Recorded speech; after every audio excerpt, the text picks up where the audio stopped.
we should not forget that we are always under sufferings. There are three kinds of sufferings. I don't say about this economic problem, or that is also another suffering, but according to Vedic knowledge, or it is a fact, there are three kinds of sufferings. One kind of suffering belonging to the body and the mind. Now suppose I am getting some headache. Now I am feeling very warm. I am feeling very cold. And so many bodily sufferings there are. Then similarly, we have got sufferings of the mind. My mind is not well today. I have been, somebody has called me something, so I am suffering, or I have lost something, some friend, so many things. So sufferings of the body and mind, and then sufferings by the nature. This is called Adi Daivik, which you have no control. In every suffering we have no control, especially suppose there is heavy snowfall.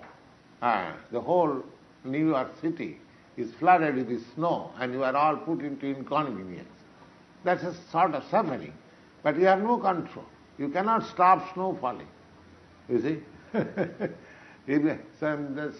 is a wind and cold wave. You cannot stop it. This is called Adi Daivik suffering. And the suffering of the mind and suffering of the body is called Adhyatmic. And there is other sufferings, Adi Bhautik, attacked by other living being. My enemy, some animal, or some worm, so many. So these three kinds of sufferings are there always. Always. But we do not want all these sufferings. When this question comes, now here Arjuna is conscious that there is a fight, and it is my duty to fight with the enemy, but there is suffering because they are my kinsmen. So he is feeling that.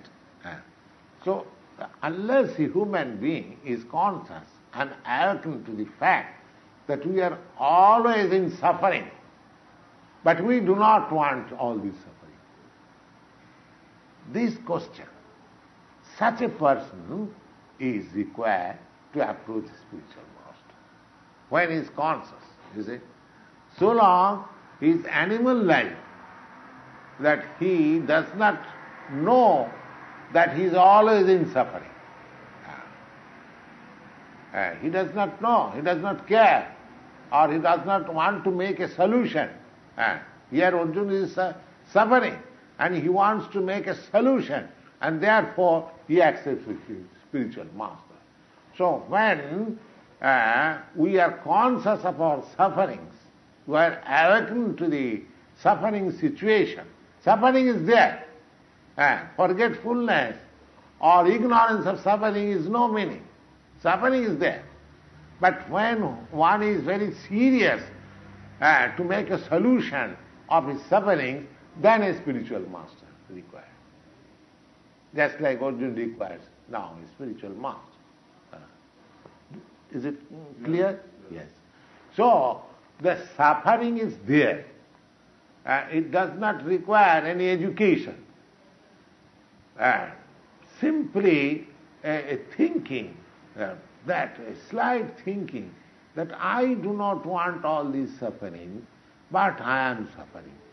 Why? Is there any solution? But is there is solution? All these scriptures, all this Vedic knowledge, everything, and not only Vedic knowledge, now, why you are going to school, why you are going to college, why you are taking scientific education, why you are taking law education, everything is meant for ending our sufferings. If there was no suffering, then nobody would have taken education, you see. But he thinks that if I am educated, if I become a doctor, or if I become a lawyer, or if I become an engineer, I will be happy. That is the ultimate aim. I will get a good job, government job, I will be happy. The happiness is the end of every, pursuance. So, but these mitigation of sufferings, they are temporary. Real suffering is due to this material existence. These three kinds of suffering. So, when one is conscious about his sufferings and he wants to make a solution of the suffering, then there is necessary of spiritual master. Now, if you want to make a solution of your sufferings and you want to consult a person, now what sort of person he must be who can endure all sufferings? That selection must be there.